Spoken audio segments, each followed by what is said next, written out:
رب اشرح لي صدري ويسر لي أمري واحلل عقدة من لساني يفقهوا قولي. أعوذ بالله من الشيطان الرجيم. بسم الله الرحمن الرحيم. الحمد لله رب العالمين. انشاءاللہ آپ خیریت سے ہوں گے. دعا ہے خالق کائنات سے کہ آپ کی تمام نیک حاجات کو پورا فرمائے. جو مومنین و مومنات اس دار فانی سے چلے گئے ہیں ان کی قبروں کو روشن فرمائے، ان کو اعلیٰ علیین میں جگہ نصیب فرمائے، ان کو جنت الفردوس عطا فرمائے. اور میرے محترم سامعین، ہماری بحث چل رہی تھی قرآن کی تفسیر کے بارے میں. تو ہم نے سورہ فاتحہ کی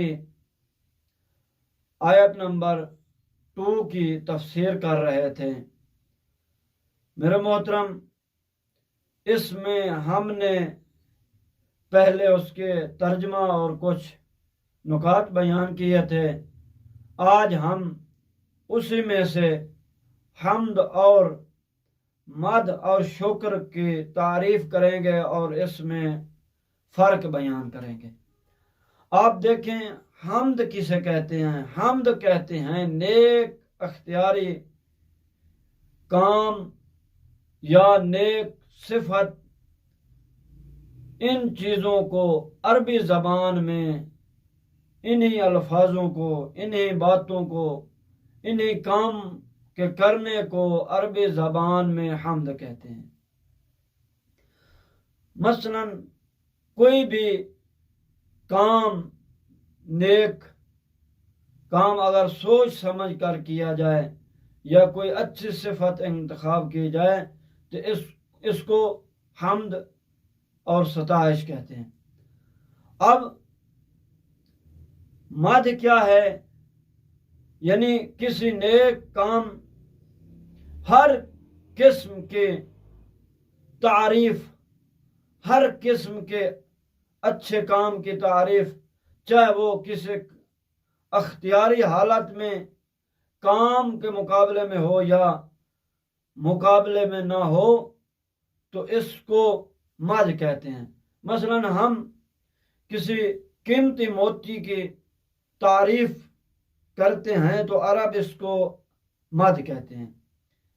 اب تیسرا ہے اس میں شکر. شکر ان دونوں کے درمیان اس کا دائرہ تنگ ہے. کیونکہ جو شکر ہوتا ہے وہ احسان اور انعام کے بدلے میں کیا جاتا ہے. اس کو تعریف کہتے ہیں شکر کی.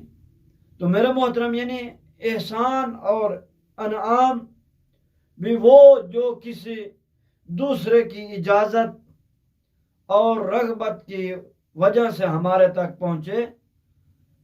میرے محترم سامعین، اب یہاں پر یہ جو تعریفیں ہوئی ہیں، جو تعریفیں کی گئی ہیں، یہ ان سب تعریفوں کی بازگشت یعنی جو لوٹنا ہے وہ ذات بابرکت خداوند متعال کی طرف ہے.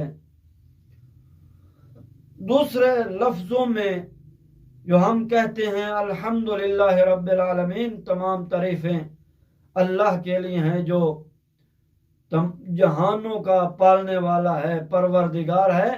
تو اس میں توحید ذات، توحید صفات اور توحید افعال کی طرف اشارہ ہے. جس طرح قرآن مجید کی سورہ سجدے میں آیت نمبر 7 میں ارشاد خداوند متعال ہے، الذی احسن کل شیء خلقہ، یعنی خدا وہ ہے جس نے ہر چیز کی خلقت کو بہترین صورت میں انجام دیا ہے، بہترین صورت میں بنایا ہے.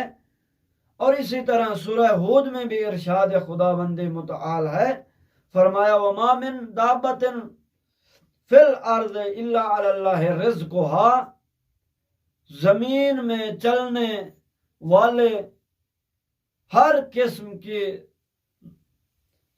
روزی، ہر کسی کی روزی کی ذمہ داری خداوند متعال نے لی ہے۔ خود خداوند متعال یعنی انسان کو رزق دیتا ہے، ہر چلنے والے، ہر ذی روح رکھنے والا، اس کی خوراک کی ذمہ داری، رزق کی، روزی کی خدا نے ذمہ داری لی ہے۔